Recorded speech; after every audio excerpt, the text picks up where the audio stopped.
Assalamualaikum warahmatullahi wabarakatuh. Annyeong bunda. Perkenalkan, nama saya Sari Bunga Tiara Manurung. Saya berasal dari ST Mikro Kisaran dan saat ini saya berada di semester 6. Oke, sebelumnya pada video-video saya yang sebelumnya saya banyak mengunggah video keseharian saya dalam melaksanakan program kampus mengajar angkatan 4 di SDN 016523 Teladan, Kecamatan Tinggi Raja, Kabupaten Asahan. Nah, jika kemarin-kemarin saya hanya mengupload video, maka untuk hari ini, kesempatan kali ini saya ingin menjelaskan secara langsung bagaimana pengalaman saya, apa suka duka saya, dan banyak hal yang terjadi selama saya mengikuti kegiatan tersebut. Sebelumnya mungkin banyak yang belum mengetahui apa itu kampus mengajar. Apa sih kampus mengajar itu? Nah, kampus mengajar adalah sebuah program yang memberikan kesempatan kepada mahasiswa untuk belajar di luar selama 1 semester penuh, menjadi mitra guru untuk berinovasi dalam pengembangan metode kreatif dan inovatif pembelajaran yang bertujuan untuk meningkatkan literasi dan numerasi di sekolah sasaran. Nah, itu adalah peran kami sebagai mahasiswa dalam melaksanakan kegiatan kampus mengajar di sekolah sasaran. Oke, lanjut. Oh iya teman-teman, sebelumnya kampus mengajar itu tentunya kita di sekolah penempatan itu nggak sendiri ya. Kita memiliki teman, ada yang 2 orang, ada yang 3 orang, 4 orang, 5 orang. Nah, kalau saya tidak salah itu paling banyak 6 orang ya teman-teman. Nah, kebetulan untuk saya sendiri, kami satu kelompok itu 5 orang. Nah, ini nih teman-teman saya. Oke, mereka itu berasal dari Universitas Asahan, di mana Universitas Asahan itu adalah tetangga universitas saya. 3 diantaranya memiliki background pendidikan guru dan 1 diantaranya sama seperti saya, background pendidikannya adalah komputer. Nah, tentu saja sebagai mahasiswa yang memiliki background pendidikan komputer dan sama sekali tidak memiliki bidang di keguruan, saya merasakan tantangan dan hal baru pada saat melaksanakan kegiatan ini. Tentu tidak lupa, saya juga merasakan takut. Apakah saya mampu? Apakah saya dapat berbaur di sekolah tersebut? Apakah saya dapat mengajari murid-murid dengan baik? Itu tentunya berkecamuk di kepala saya. Nah, pasti kalian bertanya dong, gimana caranya saya menghadapi tersebut? Hal-hal tersebut, gimana saya menanggapinya, gimana saya mencari solusinya. Nah, ini nih yang mau saya bahas sekarang teman-teman. Oke, stay tune dengerin ya.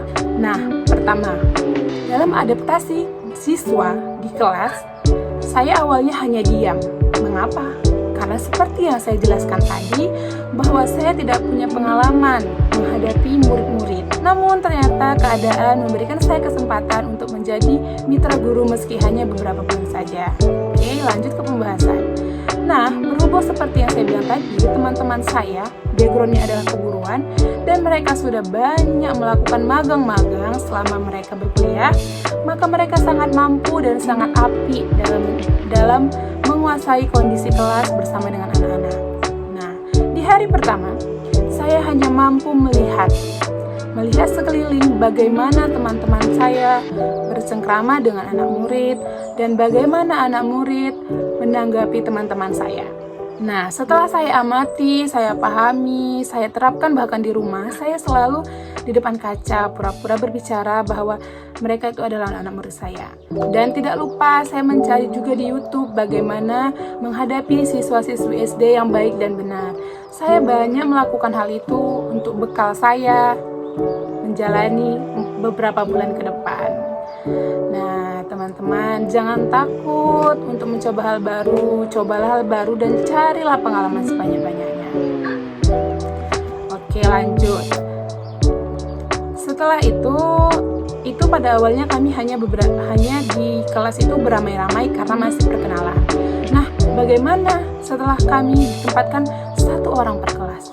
Saya takut dong awalnya, deg-degan juga, kayak wah gimana nih, bisa nggak ya saya, mereka nanti suka nggak ya sama saya, dan banyak lain hal itu berkecamuk kan di kepala saya.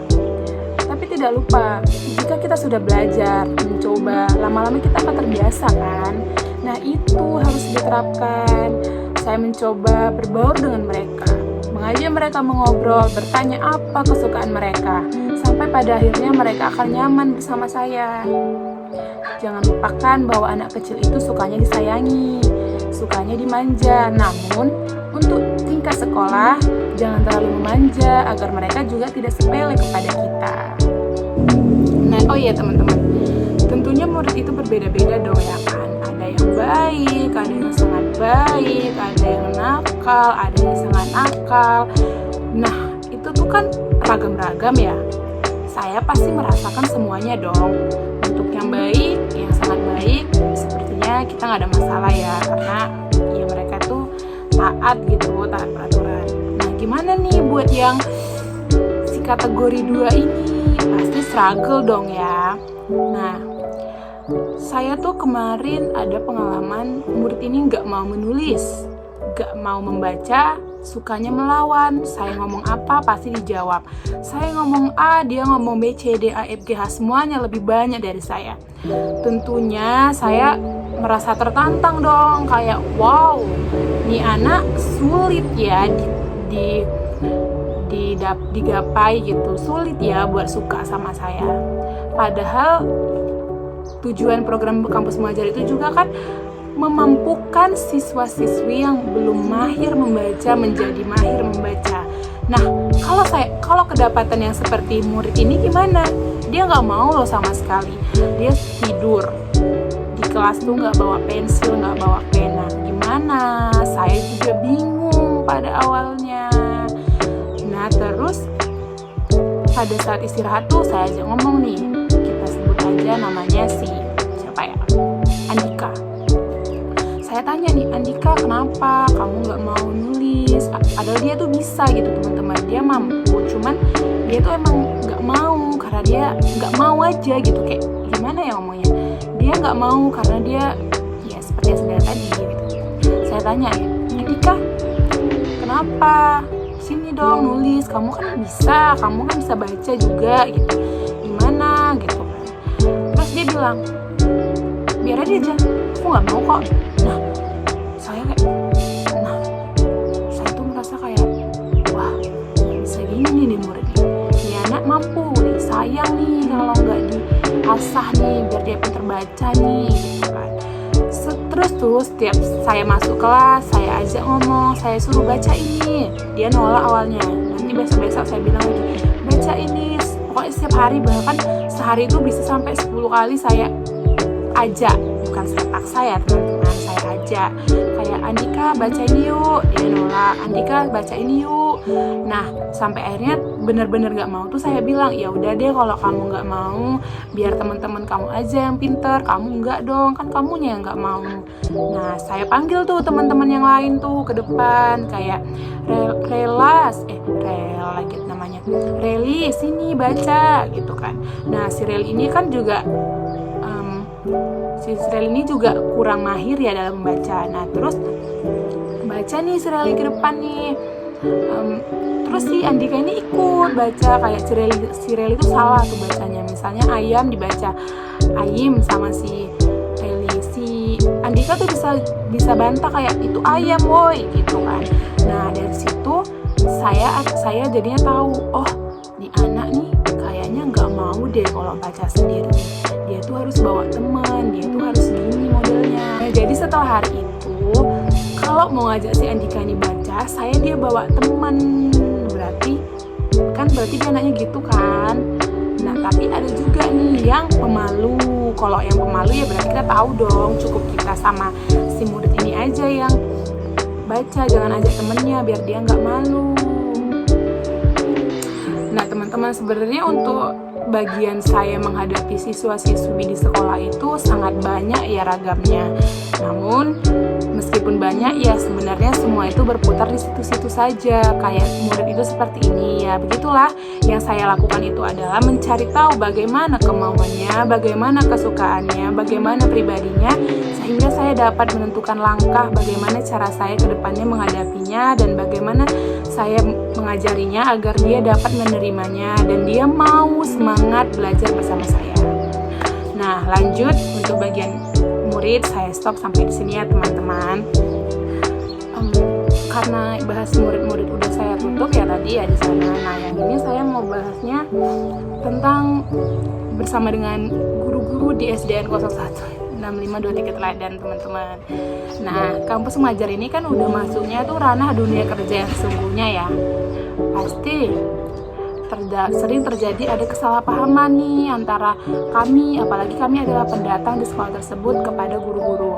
Contohnya apa nih kak? Gitu. Contohnya adalah misalnya kami tuh melakukan A. Misalnya kami melakukan A, namun ternyata guru-guru di sana tuh kurang suka gitu. Mereka lebih suka kamu bagusnya nerapin yang B deh. Namun guru-guru tersebut juga nggak berani bilang sama kami karena mereka takut kami tersinggung. Sementara kami juga sebenarnya di sana tuh butuh panduan kan kami kan nggak mungkin bergerak sendirinya semena-mena sementara kami adalah pendatang. Nah, bagaimana tuh cara menghadapinya?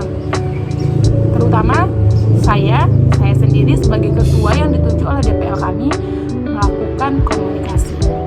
Saya bertanya kepada guru, kayak Bu, saya bagusnya sama teman-teman gimana ya? Kayak teman-teman saya dan saya bagusnya bersikap bagaimana ya? Nah, itu kuncinya apa teman-teman? Kuncinya apa? Nah, apa? Ya betul, komunikasi. Sebagai seorang pendatang, nggak pendatang juga sih, sebagai seorang manusia yang baik, kita juga harus tahu bagaimana caranya komunikasi yang baik agar tidak terjadi kesalahpahaman dalam semua hal. Nggak cuma di dunia kerja aja sih teman-teman, bahkan sama teman kita tuh bisa salah paham kalau kita tuh komunikasinya nggak baik kan. Makanya di sini aku mau bilangin sama teman-teman kayak ayo kita perbaiki komunikasi kita agar ketika kita berbicara, agar ketika ada hal yang ingin kita sampaikan, kita mampu dengan baik dan tidak salah kalimat sehingga menyebabkan kesalahpahaman pemahaman atau dan lain-lainnya teman-teman. Oh ya teman-teman, di akhir kegiatan kami melakukan perpisahan. Di perpisahan itu rasanya benar-benar campur aduk kan. Yang senang lah karena kami udah menyelesaikan program kami, bangga juga karena kami udah berhasil sejauh itu, sedih karena akan berpisah sama anak-anak dan banyak lain halnya. Namun perpisahan adalah perpisahan. Tapi perpisahan kami nggak sampai di situ kok. Kami berharap kami bisa ketemu lagi di masa mendatang dengan pribadi yang lebih baik lagi. Oh ya teman-teman, mungkin cuma sampai di sini aja video yang bisa saya bagikan mengenai kampus mengajar saya selama beberapa bulan kemarin. Nah, selanjutnya saya akan menyertakan beberapa foto dan video selama kami melakukan kegiatan tersebut. Oke, teman-teman, silahkan lihat ya.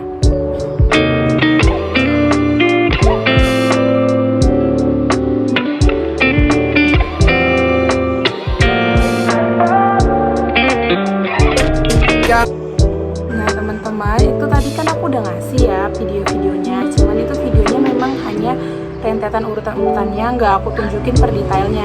Nah, buat kalian yang penasaran dan pengen lihat, langsung buka aja ya dari YouTube yang tempat aku ngupload video ini sekarang. Oke teman-teman. Nah, untuk keseluruhan videonya mungkin itu aja yang dapat saya sampaikan. Oh ya, sekali lagi saya ingin mengucapkan terima kasih kepada Kemendikbudristek sebagai penyelenggara program kampus mengajar angkatan 4 ini, terus kepada STMIK Royal Kisaran sebagai perguruan tinggi saya, kemudian kepada DPL kami Ibu Margareta Saragi SPD MPD, kepada pihak sekolah di SDN 016523 Teladan, kepada teman-teman saya sama mahasiswa kampus mengajar angkatan 4, dan juga tidak lupa kepada anak murid saya yang saya sayangi. Terima kasih anak. Miss ucapkan kepada kalian semua. Baiklah, akhir kata ini saja yang bisa saya ceritakan di video saya. Jika terdapat kalimat yang kurang berkenan bagi para yang melihat video ini, saya mohon maaf yang sebesar-besarnya ya. Bye. Assalamualaikum warahmatullahi wabarakatuh.